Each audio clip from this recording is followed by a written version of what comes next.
Hi folks, thought I'd put together a quick video of the painting bench and channel updates. And on the painting side, I've been busily working away at getting some more of the Austrian forces, this time cavalry.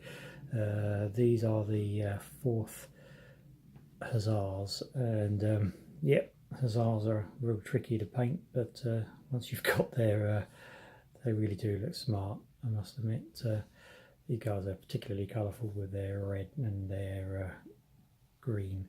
So yep, that's the 4th Hussars added to the Austrian cavalry forces. The next unit I managed to get was one of the heavies, the Cuirass Austrians again, and yeah, all Perrys, and yeah, really happy with these guys, particularly this guy here, the commander, because I really like the animation on this figure. So yeah, real good fun to paint these guys up. And as I say, there's another base to the Austrian cavalry. So the Austrian cavalry now has 3 units. Let's move the camera around a little bit. 3 units made up now for the Austrian cavalry. So it's pretty much almost there. The box, all the boxes that I ordered from Perry's, pretty much been done now. All I'm left with is the artillery, the US artillery with the seat on the back, and the command figures, which I'm going to use to make up 2 brigade commanders, possibly 3, and a divisional commander as well, which is going to be on a larger base. So yeah, it's pretty good, I must admit. I'm pretty impressed. It's 1st of June today, and I've managed to get pretty much all of the Austrians painted up.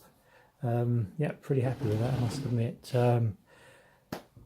Up to now with the channel update, I've taken the plunge and I've bought the starter box set of the A Song of Ice and Fire, or Fire and Ice I should say, and they come in, I think you get 6 units all told, maybe 7, and they're all one-piece castings.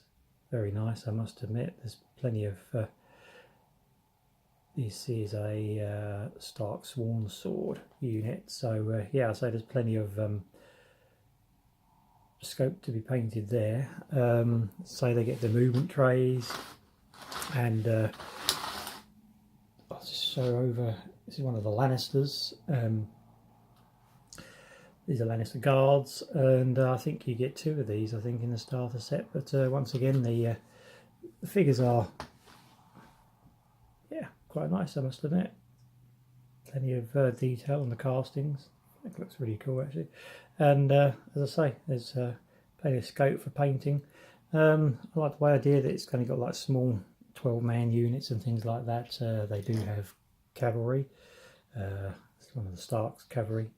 There's box sets coming out all the time, so but I'm pretty happy to start with just this set, because there's 103 miniatures, I believe, in the entire set. I mean, you get most of the characters. His name escapes me, but you'll know him if you've seen any of the series, and see the books, because I must admit I haven't seen much of the series. I've read all these books, but there you go. That's Ned Stark, obviously the leader of the House of Starks, and various other characters. This is, I believe, the name escapes me, but one of the Starks characters, and Jaime Lannister. There, another one of the characters, and can't miss this guy out. It's the Mountain. Yeah, big guy, massive figure compared to I mean, this other guy. There he is, standing next to a mounted guy. He's the same height. He's a big man. but he is a big character in the books and the TV series. I've given a go at one of the figures, giving him a trial paint. This is a captain of the Stark's Sworn Swords. Just wanted to keep him really drab, and I'm giving him sort of a frosty look to the base. Well, that's coming out, but it's just like a couple of dry brushes of pure white, just to give it a look of frost, early snow, as they say, winter's coming. And yeah, so yeah, that's going to be a sort of thing that's going to be on and off throughout the series, just to excuse the noise, keep things ticking away. It gives me something extra to paint up. I'm not going to be rushing it. Just good fun to have something else to keep you focused and keep your painting rates going, because you know it's all very well painting endless Austrian units, and it's lovely to get them finished and on the board, but after a while it gets a little stale, should we say. So it's always good to paint something colourful. As I say, there's always my Langenettes as well to keep me going. On the rules side of things, I've been slowly but surely, I've mentioned a couple of times perhaps, about the rules I'm working on, which is called In the Thick of It, which are a solo wargaming project that I've been working on for quite a while. It's going to be for my Austrians and the Napoleonic period, so this is going to be one of the counters that's going to be behind the base, and obviously it's got a little thing to keep the casualty counters, and the other side is upside down, is going to be a counter which is either a finished counter green or finished counter red, depending on the situation.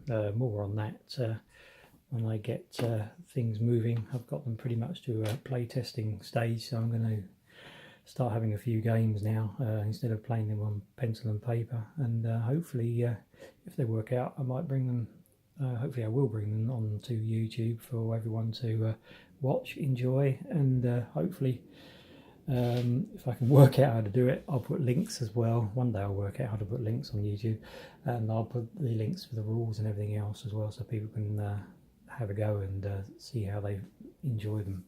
So yeah, that's enough rambling, and thanks as always to spending the time to watching my videos, and I hope everyone's enjoying their painting and projects, and as always, bye for now.